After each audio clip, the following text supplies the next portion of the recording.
touched on this. 3 things you need to consider. If you're going to do a relationship, understand before you get into it, before you sign all the paperwork, who's going to be responsible for keeping it well fed. If you are a small company and you're cutting a deal with Microsoft, Marriott, Boeing, don't care, Exxon, doesn't matter, they have more than enough people and more than enough money to say, you two, you're in this relationship.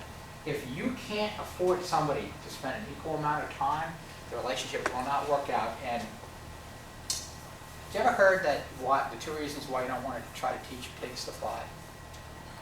You know that? 2 reasons. One is pigs can't fly.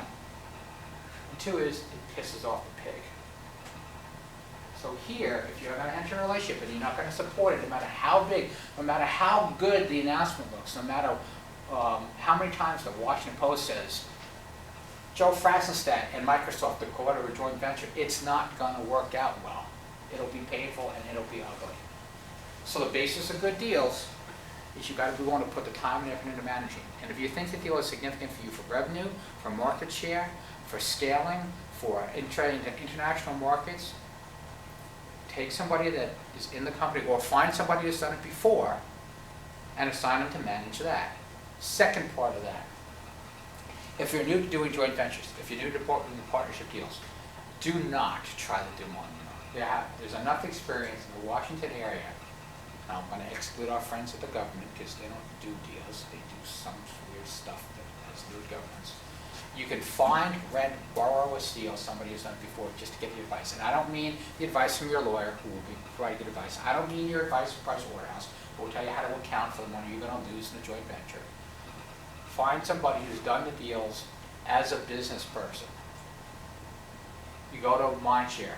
There's another organization called Founders Corp, which is a bunch of people on one who founded something and they now, as part of their payback, will mentor people. Find a mentor that you can trust who's done a partnership or a joint venture, somehow convince them to do something with you, whether you got to write them a check or give them equity, or just because you're a nice guy, you buy them dinner, and I've done it for all 4 of those different reasons. Actually, 5 if you count the single malt scotch. Find somebody who's been there and done it on the business side. Because no matter how good the deal is, no matter how well the accountant tells you it's going to play out, no matter how much revenue you think it's going to bring in, no matter how well the lawyer structured things so you can't get hurt, it's still got to make business sense and you got to manage it correctly, and that takes time. And if you're new to doing it, you got to stub your toe. I can't tell you how many toes and fingers I've lost screwing up the deal the first time. Luckily, eventually, you'll learn. So that's the good on deals. Understand your bad. Now this is a Harvard Business School term. If you ever lack reading material, or you can't go to sleep at night, go get a copy of a paper called Getting to Yes. It's taught by a bunch of Harvard professors, one of whom ran the SALT talks for the U.S. government back in the Reagan years. It's really, by the way, if you ever got a chance to go to an executive class, somebody's paying to pay for it, the Harvard Business School class on negotiations is excellent. It's not the carish thing you see in the in-flight magazines and all that crap. Sorry, I don't have to pay you. My wife will tell you my opinion is not necessarily hers. It's a great class. And one of the things they have is, I'm desperate to do a deal. I need the revenue, I need the play, I need engineering talent, I need a customer support organization, I need a partner to provide all that. No matter how good you think it is, you need to have a best alternative to a negotiated agreement, which is exactly what BATNA stands for. Okay. I go back to the Microsoft deal with the company I consulted to. The Microsoft deal wasn't going to happen. Our best alternative was to find somebody who is a competitor or who just wanted to poke Microsoft in the eye, which is actually not that hard to find. Okay? And talk to them in the hopes that it would give me an alternative and still get me where I wanted to go. Those all make good deals. Questions before I get into the dark side? Okay.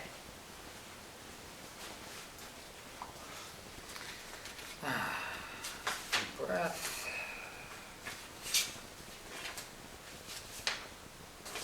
Okay, what's a bad deal? By definition, a Barney deal is a bad deal. Everybody here know when I use Barney deal what that means? Anybody not know what Barney deal means? Okay, when my 2 sons, who are now gone, were younger, they used to watch a show about a purple dinosaur called Barney. And it was all, I love you, you love me, and absolutely nothing happens.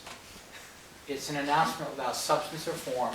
It's two people agreeing that, we need to get out a press release because we haven't had anything on PR Newswire in over a month. We put out a press release. Those are bad deals. They're bad because they consume your time, you won't have answered questions, and sooner or later somebody is going to come, whether it's a shareholder, your investor, your venture capitalist, or depending on how big you are, even the Washington Post will call you up and say, excuse me, you announced that deal with Ford Motors where they were going to put your product into every one of their automobiles. How's that going for you? And unless the answer is it's going well, we're now in 3 million vehicles, there aren't any other good answers in this time. Okay?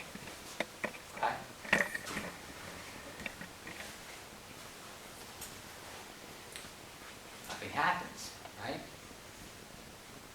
You make the announcement, nothing happens, but you spend time and energy, you put the stock. First off, you spent on a lawyer to get the deal signed. You had somebody look at the accounting implications. You've contributed some amount of cost, even if it's just time you spent taking away from it. If you're the CEO of a startup, or you're the CFO, or you're the chief operating officer, and you're spending time negotiating a deal just to say, hi, how you doing? It's taking your time and effort away from what you should be doing, which is building a better company. And last is, if you sign the deal for ego. I've always wanted to see my name in an announcement followed by Eric Schmidt's. As long as it doesn't say Jim Condon shot Eric Schmidt last night, I want that announcement. That's not a good reason to do a deal. It's never going to be a good reason to do a deal. Take your ego out of it. The most successful entrepreneurs that I know, and I've been successful, I've been unsuccessful, I've seen success, I've seen failure, I've seen all kinds of crazy deals, are those that, I'm not going to say they don't have egos. Anybody who's sitting in this room who doesn't have an ego probably should leave because you're in the wrong business. Okay, but you've got to eliminate the, I want to see my name in lights with, are the lights going to explode? Am I going to have to spend all my time replacing light bulbs, or am I going to have a real deal that's profitable? So that's what I define as bad deals. So, well, wait a minute.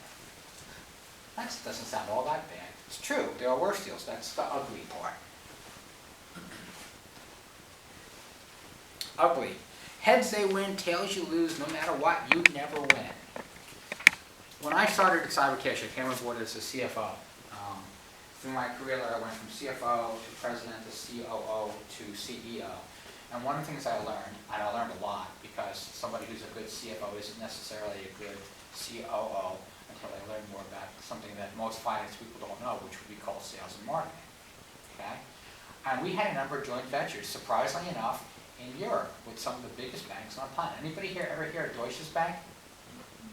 Pretty big, right? Anybody hear of Barclays Bank? Pretty big. Okay, Sumitomo? Big, right? Really big banks. So one of our founders, who is a really nice person, and so let me differentiate between being academically brilliant and being a good business person. The two are nice to have together, but one does not ever imply the other. And he'd come out with a joint venture model that worked because he got a lot of them done. Okay. I'm not sure that necessarily gives you a good deal, and a joint venture went like this. You're Deutsche Bank. We're going to set up a joint venture. You're going to own 51% of it. I'm going to attribute my time, my energy, and my people, and I'm this big, and you're this big. But the good news is I'm going to get revenue out of this because you're going to pay me. Now remember, you own 51%, so you control the books of the joint venture. You're going to start paying me money as soon as the joint venture is profitable.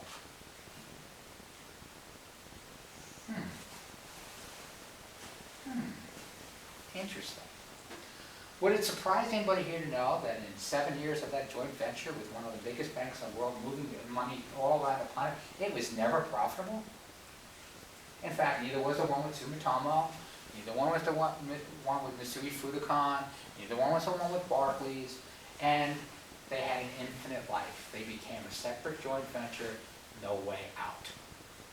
What we eventually did was disentangled them by doing a deal with HSBC, who actually used and paid us, and they promoted our product more frequently than we actually guys had to work, but a terrible, terrible deal. There was no way we were ever going to show anything other than it was successful. Not physically possible. Because nobody you deal with, if you operate on the assumption that the person you deal with is either kind or incompetent or stupid, any of the three work, a deal like that may work. But technically, if I was the other side of that partner, you're going to go, well, wait a minute, I have this product which I'm not sure of because it's early in e-commerce, okay? I don't have to pay anything for it, but I continue to get development and get what I want to build. And I control what goes into the P&L. I want to be making a lot of money before I decide to share anything. That's exactly what happened. Okay? As President once said, trust but verify. Same holds true for your business partnerships. Trust the other side, but make sure you've got a way to verify what's going on. You got to deal where costs are high. You're spending development time, you're spending customer support time, you're spending marketing dollars, whatever it is you're going to share. But the revenue is missing in action. Happens. There was a company that I was had for about a year as chief operating officer, and they had a great deal. They were in the healthcare field, and they sold a combination of hardware and software. But they sold a combination of hardware and software. However, their approach to software, think about this, their approach to software was, if you were hospital A and you were hospital B, and you said to me, I like your software, but I need to tweak like this, and you said, I like your software, but I need to tweak like that, we tweaked it both. I now don't have one product to support, I have two products to support. Well, that may work for the first 2 or 3 hospitals, but when you get to the 40th hospital and you have 40 different versions of the software running, and you're reselling the hardware, so you're putting it in the storage so you can get paid, and the hospital says, well, wait a minute, I don't want to pay you that much for the software, for the hardware, because I got a better deal directly with Dell or directly with whomever it is. You may close some deals, your costs are going to be really high, you're never going to make any money. Not a good operating process. Okay? And I think they were through Series G or H in their funding, which is a lot of funding. Okay? And as I said, deals that don't end. Deals that have no way to get yourself out of.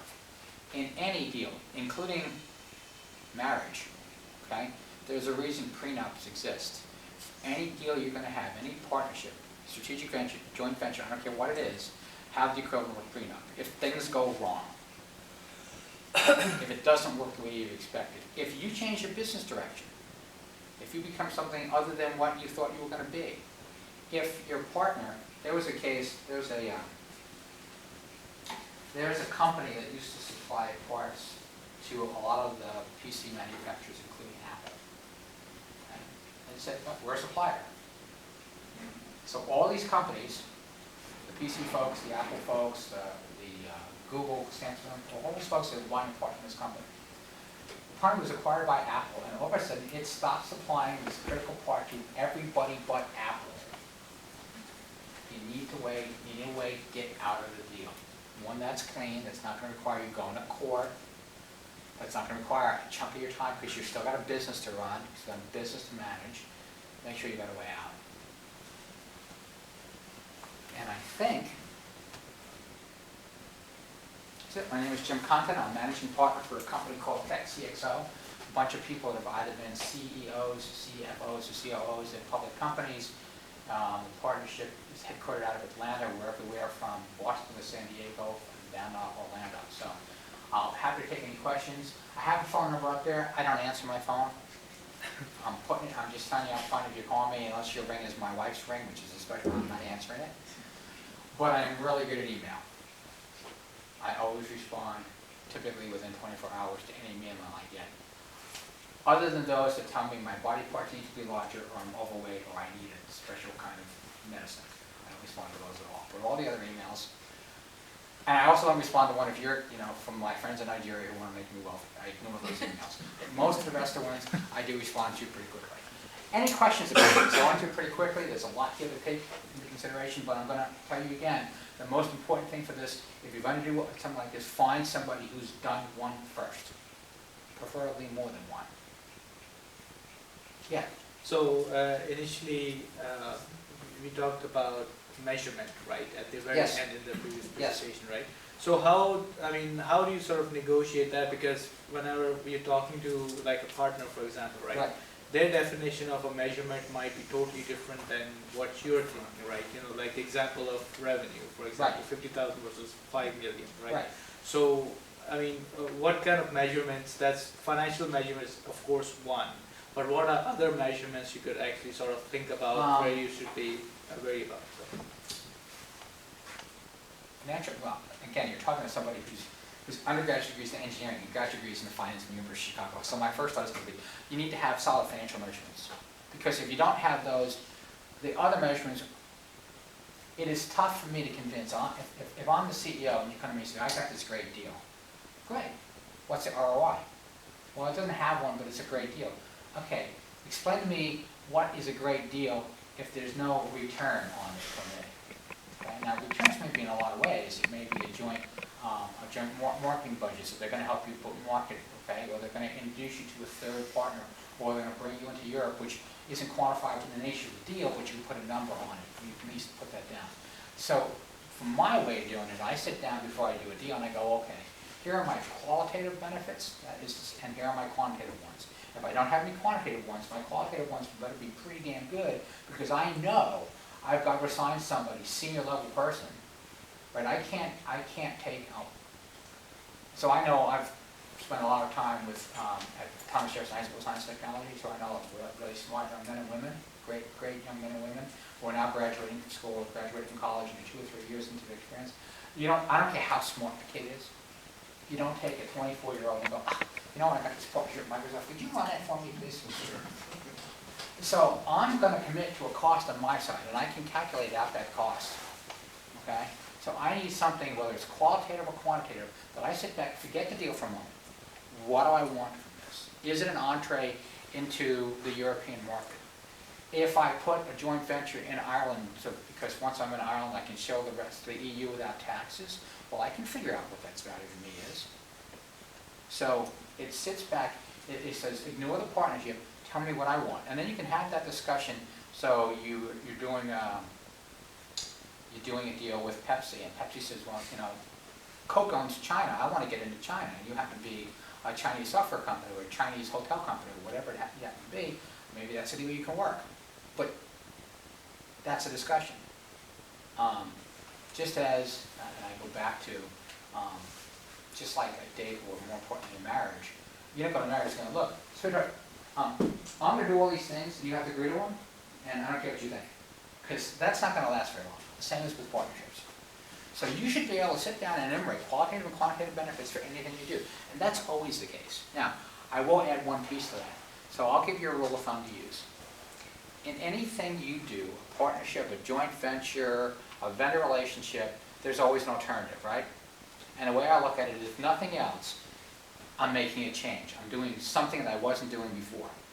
If the worst case of making that change is still better than what I'm doing now, make the change. Not rocket science.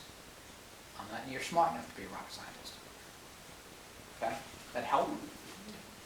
I think that one of the things, though, and I may be wrong here, but I think what you were also looking for was other things like how many customers acquired, what needs to be accomplished within the first 3 weeks or 3 months.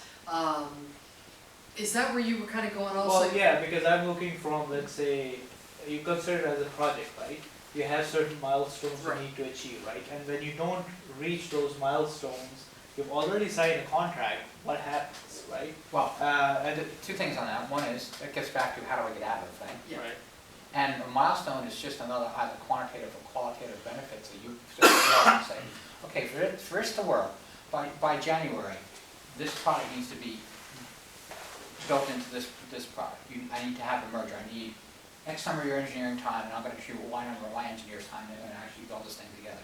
But those are things you can pull together before you sign that deal. It gets back, it's either a qualitative benefit. Qualitative benefit may be I'm going to acquire a triple number of customers in the same amount of time with the same sales force course. It may be I'm going to have to hire 2 engineers, but I get double the productivity because my engineers are going to work with engineers and pick your foreign country with engineering talent is cheaper because they've already got them there and they already know the product. But it doesn't change the fact that there's a benefit in there somehow to you. It's important to have the milestones, so the way that stops towards the destination. Right. The destination is the ROI, right? The economic, Right. ultimately it's economic benefit. Well, but Usually revenue and profits, but. But let's talk about the ROI for a minute, because at every point in time, I find it interesting that many really smart people cannot get over the hump. So I started my career after graduate school at a small company called Exxon, okay? And the nice thing with having more money than anybody else on the planet, okay, was that you get to spend it in all kinds of stupid and ridiculous ways. And Exxon for a while thought, you know what, there's a lot of software packages out there, but we're different. This is their general ledger. It's a freaking general ledger. We're going to build our own, and by the way, there's all these relational databases, we're going to build our own. And they did, because they had enough money, they just threw money at it. And after they got it up and running, they finally went, oh, building it was no more than buying it, but supporting it is a nightmare, okay? But every step of the way, every milestone is a measurable point that you can quantify and enter proportion. If you're committing engineers to a point and you get to the point, say you've got a series of 12 milestones, and you get to milestone A and you're behind. You get to milestone B and you're further behind. Sunk costs. What Exxon is really good at is understanding sunk costs. Once the money's spent, once your time's gone, continue to do it because I've already done this. No. That you, by continuing to do it, you're not going to get any of that back. And if you fall further and further behind, you spent more resources on something, and you're better off saying, you know what, made a mistake, should have done this, come back out. And as opposed to the bird in hand, two in a bush, okay? So you can either go with experience as painful as it is, or you can go with blind faith. I can tell you which of those two is more likely to come into fruition, and it's not going to be the blind faith. So even then, I'm back to the measurable point at every one point in time, and it may be engineering time, it may be not getting the product you want, it may not be getting the entree you want, don't know. Well, and the other aspect of measurement is that sometimes too much measurement can lead to just the purpose of just measuring it and not actually seeing what the end is, Right. why you're doing this measurement, right? Right. So how sort of you sort of take that balance, and you're not sort of preaching to your partners, but you're sort of telling them, look, we need to have measurements, but sort of balanced measurements. Don't just go overboard, but have sort of a balance in between, right? Right. I go back to one of the things I put on like good deals.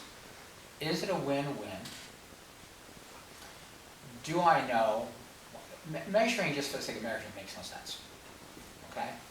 But there are factors you'll know, whether it's market share, engineering costs, customer support time, sales effort. There are things that you know that make your business work. And if you get to the point where whatever you started out, whatever you intended to do is going off kilter from a business sense, there's not a measurement in the world that will necessarily give you that. I gotta know I gotta know my business. And some of that is just intrinsic. But if you're running something, my guess is you already have a pretty good feel for that. Don't ignore your gut. In fact, I can turn around and say, back at my hotel company example, every measure of this publicly traded company, subject to SEC regulations, said they were doing fabulously. Okay? Except they contorted the books in such a way that they didn't have cash. And there were a series of accounting rules, and I don't know how much of this you actually care about. But it turns out that the way some partnerships work is the SEC says, let's suppose that I have a deal where I'm going to build a hotel, 20% equity, 80% debt, and I'm going to take money in to pay that debt service, but my debt service will stand aside, i.e. I won't get my debt service, it will stand aside my revenue share, because the way hotels work is you get a hotel company like a Marriott or a Hilton gets X% of your top line revenue and Y% of your bottom line revenue, but oftentimes that top line revenue will stand aside the debt service. Now the way the accounting rules right is if you, quote, reasonably expect to collect that revenue within 12 months after you have, quote, earned it, you can put it on your books as revenue. Okay, that leads to all sorts of accounting games, none of which are good. Okay? So all the measures, if you looked at the stock market at that time for the hotel company, the revenues were record, they were opening new hotels every year, they had increased RevPAR, which is revenue per occupied room, which is a measure of how successful hotels are, but they were losing money. And so that's a case where every measure that the public could look at said was successful, but internally you knew it wasn't going right. That's how it should have been a gut feel, wasn't. This was a company that, a multi-billion-dollar company that had no cash management function in it, which I find astounding. They do now, by the way. One of the things I didn't say was, being in a partnership is ideally done with somebody that you like, and your ability to have a good relationship with them. Because it's just like marriage, in any relationship, the potential exists for things to go sour. And the better off the relationship was at the beginning, and the more you like the person, the more likely you are to be able to work through some of the measurement issues. Ooh, we missed this, but we really believe this. There's more trust. There's a better ability to do it. There are cases where people get into partnerships and sign deals with people that are just out there to torture them. Or it seems that that's what they're really trying to do. And you don't want to be in one of those. It doesn't matter how much money you get out of somebody. If they're going to torture you every day of your life, you're going to be turning over your partnership, alliance, relationship people left and right because they're not having any fun doing that. So it's not, while it is about the money and it is about the benefit, it is about all the rest of that, do the things that you love to do. And choose to get it, to be crude, to get into bed with people you like instead of ones you don't. Get back to the beginning. This is Teresa, and actually it's a good point, Edie, because, for example, any deal with Mary Ellison is almost exclusively a bad deal. Well, there's lots of such relationships, I think. Well, I think many people forget that you don't employ your partners. They're two different organizations. right. So you can't freeze them. You can only put milestones based on results. And if the results are not achieved for that milestone, you pull back. That's where the two executives are responsible for the relationship, for the partnership. Exactly. They sit down and say what's wrong. Unless one partner says, I need help, Right. right? You can't really step into them and say, you know what, I'm going to help you. That executive may be okay with it, but the people behind them, they say, well, they're like you, right? So you never can walk into somebody's organization, especially a partner organization. There's different organizations. Right. Now, what you can say though, and the example I used before, so you get behind a point A, you can have, if you've got the right people from your side and the right people on their side, the question should be, before I walk away, what can I do so I don't miss point B? What do I have to double down on? We're late, and we're late for a number of factors. Some of them are mine, I'll fix mine, some of yours, but we need to get them fixed. And as Dede points out so accurately, the warmer that working relationship is, the better chance you have to get things fixed. The other thing is put into the agreement an escalation clause. Who is it that it's, if the two relationship managers are having a problem, who are they supposed to escalate to? Who's going to resolve the problem if there's a problem? How high up the food chain can you go? Because the more that kind of stuff is defined, and it's not to hold you hostage, but it just means that, you know, there's alignment in the organization higher up the food chain. Right. And so there's an incentive all the way up to fix the problem if something starts to go wrong. And that keeps you from having to walk away from a situation if you can avoid it. And that would be the same case if your partner is being bought by someone or being acquired. Oh, you definitely need to have language in there, Okay. because Any Change of deal that you control, have a sure. partner, it needs to be able to devolve if they are more than, I believe a legal term is more than 50% of. Right. yeah. It's like a venture capitalist put in every term sheet they ever give you, it says at this point in time, if more than this is, I get to bail out. Yeah, you always want that bailout clause. Usually the fifth line, sixth line of an agreement will have the definition called affiliate in a partnership agreement, and usually defined that like 50% more. But you can see telltale signs of the relationship. If one partner, if all the milestones are contributed by one partner, and not the other, you know that's a torture relationship, right? And then, you know, second day the judge's going to be down and you say, hey, you're supposed to do that. I'm sitting here just waiting for you to finish, right? So, Unless that deal happens to come with a big check that is to say, I'm renting all of your engineering services, but I'm paying you for it. There's a company that I'm consulting to now down in Richmond, and there's a consulting organization and services organization in the Washington area. The company is a product, it's not really oriented to what the person wants, but the framework of the product is such that the person can use on a consulting basis. So the deal this company has proposed is, we're going to pay you to hire 2 more engineers, and we want you to make these milestones, but write you a check to do them, which there is some. Well, that makes sense. Yeah, exactly. Well, then they've done their part. Yes. They've contributed to the milestone, Right. writing the check. Yeah, the milestone gets measured in Big big one, bucks. yeah. Right, exactly. And I guess the other question would be, for example, there's a case where one of the partners, they had a, they would give us, when we had employed folks, first right of refusal, right? When Okay, the- ROFR, right. Right. So, and the thing was, since the organization was at the location, they were not there, so they didn't know what was actually going on, was that actually implemented or not, right? Okay. So how, if you're not in their organization, they're sitting at the client side, they know the recs coming in, you're not there, right?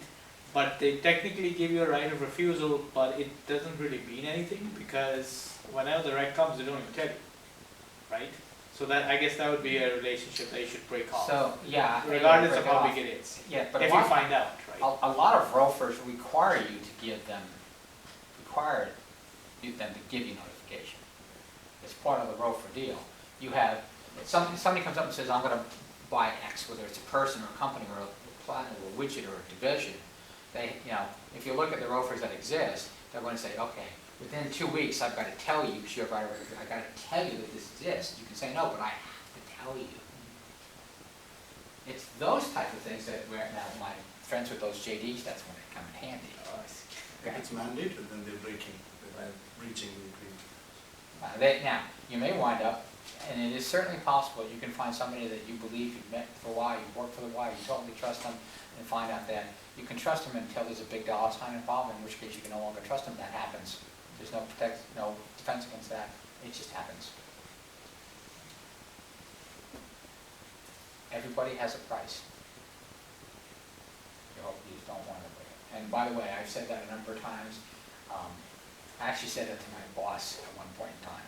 He's a CFO for a $1 billion division of a hotel company. And he said, no, I'm unbraggable. And I said, that's not what I said. I said, everybody has a price. He said, I don't have a price. I said, really? I'm going to leave here early and I'm going to pick up your 8-year-old daughter and I'm going to make a phone call.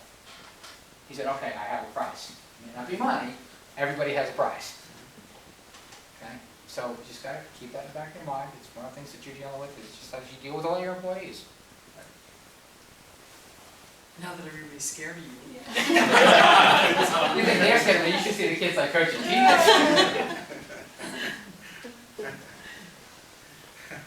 Yes. Hi, Jim. How would you go about getting the conversation to start with the large companies or corporations, like for an early startup?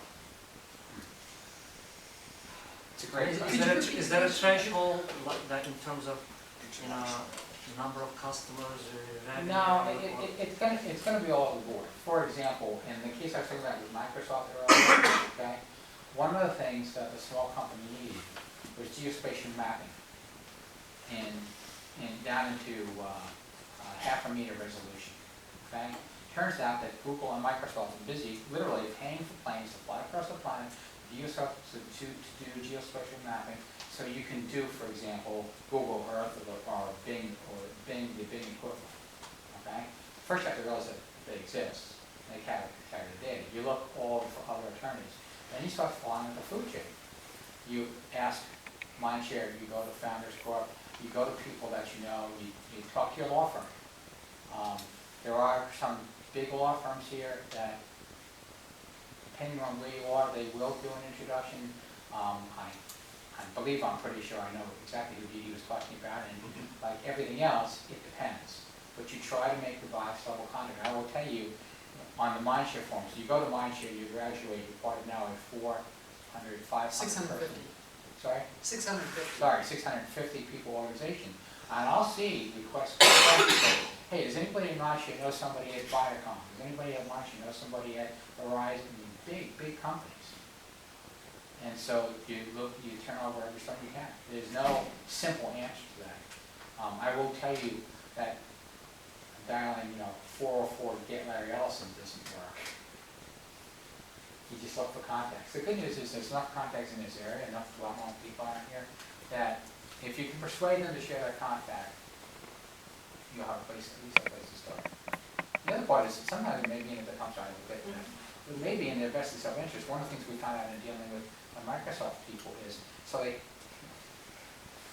we go out, and it's actually was based in Colorado, where Bing mapping was based. And we got to talking about this, and we said, what are you going to do with this data? And they said, we don't know. We said, why are you doing this? And the answer was, Google's doing it. Really? They didn't know how they were going to use it. They didn't know how they were going to charge for it. They didn't know how they were going to get away. But they were doing it because Google was doing it. And if Google's going to, we're going to do it too. So we had the opportunity to move up that organization. So we said, okay, longer term, you can get money out of this because how? And that sometimes will be, but it's hit or miss. That question. In the event that you're dealing with IT products. Yes. Okay? Really what you're bringing to the table is intellectual property protection. Yes. Be really Okay. careful about that. Right. So, okay, just talk more about that, please. Why do I say be really careful? How many here think having a patent is a defense in and of itself? Really, it's only a start.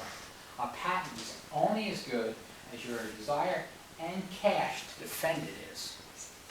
Okay? Because let's pick on RIM, the BlackBerry folks. Okay? They have a bunch of patents issued. If they want to sue Microsoft for patent infringement, Microsoft has a bank account that's this big. RIM's bank account is getting smaller every day. So unless you can afford to fight that battle. So you're saying not to bother with? No. Patents are good because they do afford some level of protection. Right. But understand that protection is only as good as your desire to go to war over it is, depending how unscrupulous the other side may be, or how much they believe that while there was no prior honoring of a patent, there was, I believe the term is, there's another legal term, and it says it's been used someplace before, not prior art. Right to operate. Well, no. If it's been shown as a right to operate. Yeah, freedom to operate. Right, freedom to operate. So again, patents are great things. I'm working at a company where I'm the interim president, where they've got 5 patents. All of them have been issued.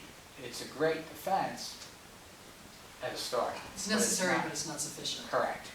Great way to put it. But then in your RIM's example, RIM had to pay out those $700 odd million to a very small company. And Right. Small Yeah. companies sued RIM. So the example of big bank Microsoft versus RIM, in that case was not true. But I think They had a patent troll involved. that's what I was going to say, that they had a very big bank account holding troll or a contingency team of lawyers. Right. Who said, so the small company didn't get all of 700 million. No. They probably got 100. 600 went. It's the same series of attorneys equivalent who do class action lawsuits. That's right. Right? You know, I love, there's an advertisement on television that says, you know, if you have been injured or have died, please call this number. Okay. If you're, I'm If dead. you've been injured or died as a result of this product, please call this number. Okay, I understand what they want. You know, patent trolls exist, they're out there. yeah. But that's just the equivalent of somebody who's willing to not, so they actually have the equivalent of cash. They have bodies that they can use to sweep this thing through Christie attorneys on hoping big payout. That's just a contingency fee. That's what I'm saying. And it's equivalent to cash. Yeah. Well, they built a war chest. They Right. have built a war chest. Right. So it's like they've got insurance Yes. already built in. Correct. And now if there is a case, they do just like any, what you call underwriting. So they look at the case, Yeah. they underwrite that, and it says, our downside risk is this much, and the upside gain is that much, so let's put our forces. Well, in fact, before there were patent trolls, there was a law firm based in San Diego that made a bunch of money 20 years ago. This was run by a guy named William LaRock, and he would take publicly traded technology companies to court every time the share price drops significantly.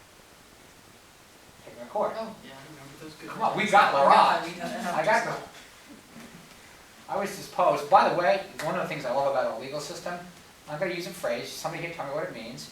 I was in a deposition, and the opposing counsel said, does this paperwork exist? I said, yes, it was for our board meetings. And they said, fine, we need you to produce all the non-identical duplicates.